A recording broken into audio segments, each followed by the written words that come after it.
Halo teman-teman semuanya, pada sesi kali ini kita akan membahas tentang kecemasan dan saya sudah menyiapkan 5 pertanyaan untuk saya jawab. Mudah-mudahan jawaban saya ini juga menjawab pertanyaan Anda yang sekarang mengalami kecemasan sehingga nanti bisa mengelola kecemasan tersebut atau menurunkan kecemasan itu menjadi lebih baik sehingga kualitas hidup Anda menjadi lebih baik lagi. So kita mulai dari pertanyaan yang pertama. Menurut Anda, apa penyebab utama kecemasan di kehidupan sehari-hari? Apakah itu karena pikiran, masa lalu, atau tekanan lingkungan? Menurut saya, ketiga-tiganya bisa saja menyebabkan kecemasan. Pikiran misalkan, kalau kita mikirnya negatif, nanti akan terjadi ini dan itu di masa depan, atau kita merasa bahwa diri kita tidak cukup baik, atau kita merasa kita membenci diri kita sendiri, maka kita bisa mengalami kecemasan. Ya, kita siap siaga, tubuhnya menjadi tegang, ya, itu bisa membuat kita menjadi cemas. Yang kedua, masa lalu. Memori yang negatif di masa lalu yang belum selesai, yang masih kita rasakan, ada perasaan takut, ada perasaan tidak berdaya, ada perasaan dendam dan sebagainya, itu bisa saja memicu kecemasan. Karena ingatan-ingatan itu akan memunculkan reaksi dari otak kita untuk kembali lagi ke masa lalu itu, dan kita merasakan bahaya yang sama dengan masa lalu itu, dan kita menjadi sama cemasnya dengan masa lalu itu. Jadi masa lalu bisa saja membuat kita cemas. Yang ketiga adalah tekanan lingkungan.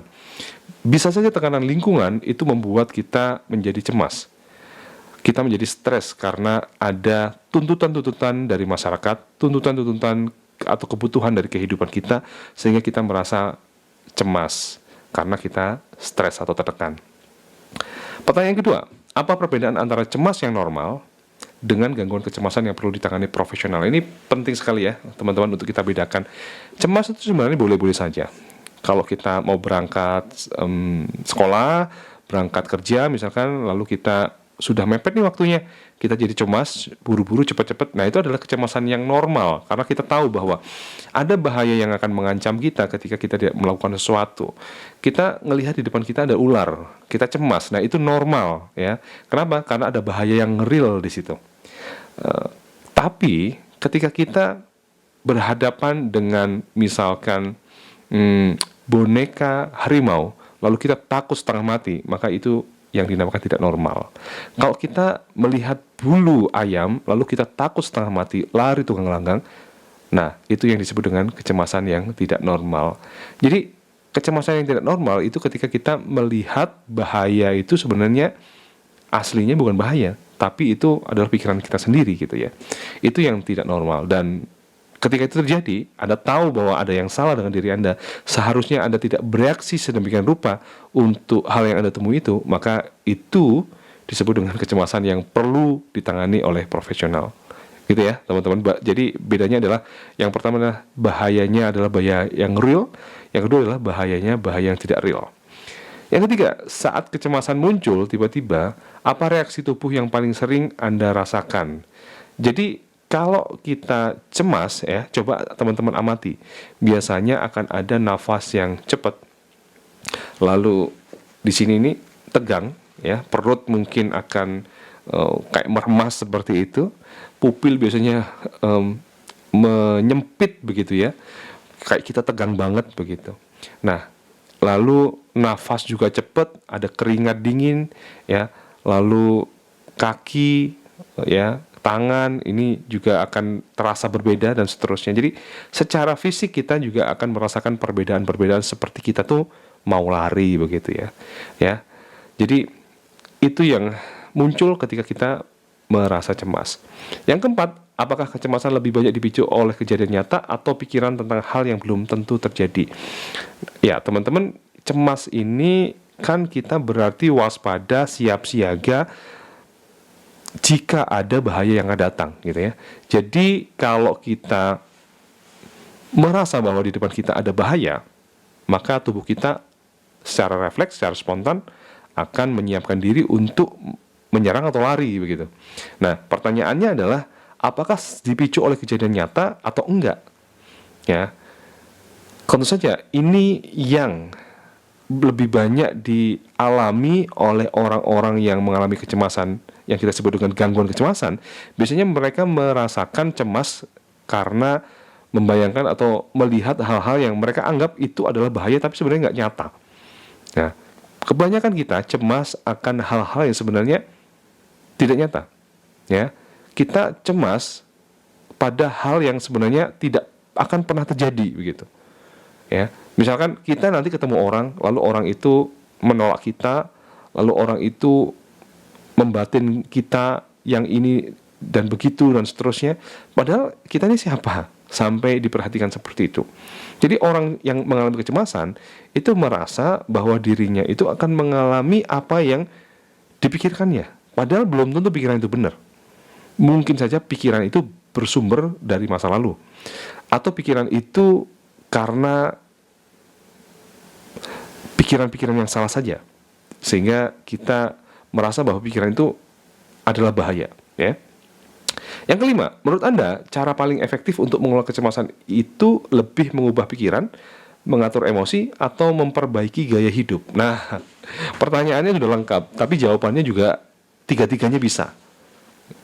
Mengubah pikiran, tentu saja, ketika kita mengalami kecemasan, biasanya itu sebabnya karena pikiran, ya. Misalkan kita berpikir negatif atau kita berpikir tentang masa depan yang akan membahayakan kita.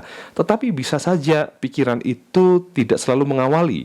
Bisa saja ada stimulus, langsung kita menjadi cemas, ya. Itu fenomena yang namanya neurosepsi. Kita langsung cemas, kita langsung bereaksi takut tanpa harus melalui proses kognitif terlebih dahulu.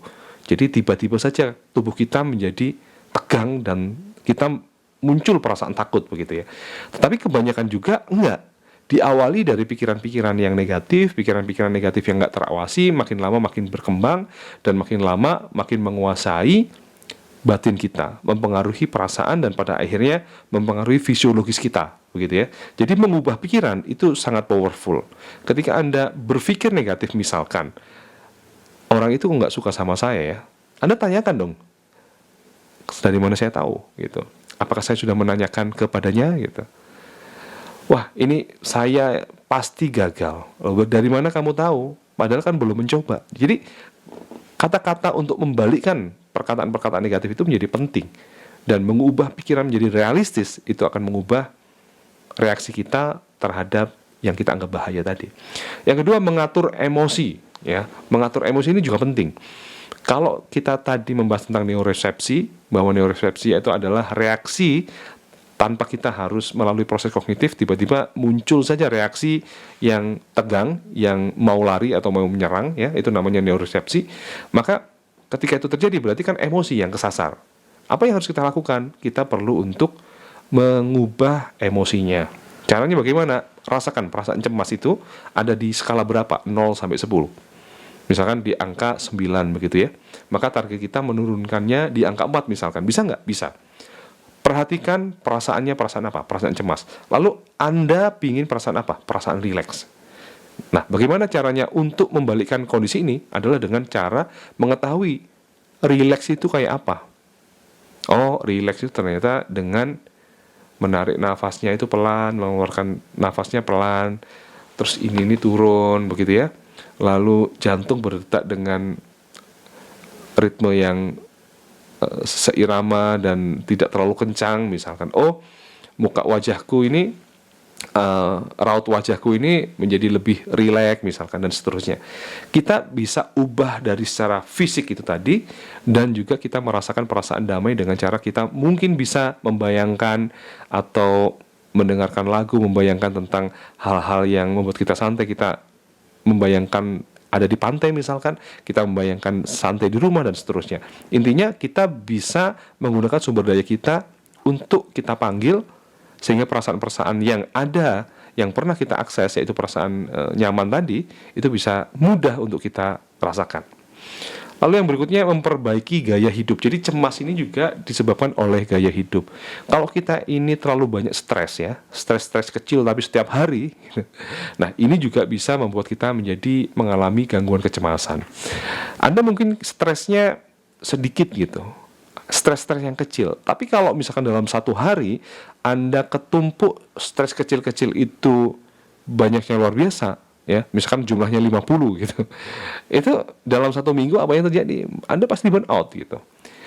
Anda harus lihat gaya hidup Anda seperti apa. Apakah stresnya itu cukup banyak dan Anda tidak melakukan regulasi emosi, Anda tidurnya kurang, Anda istirahatnya kurang, Anda waktu jedanya kurang gitu.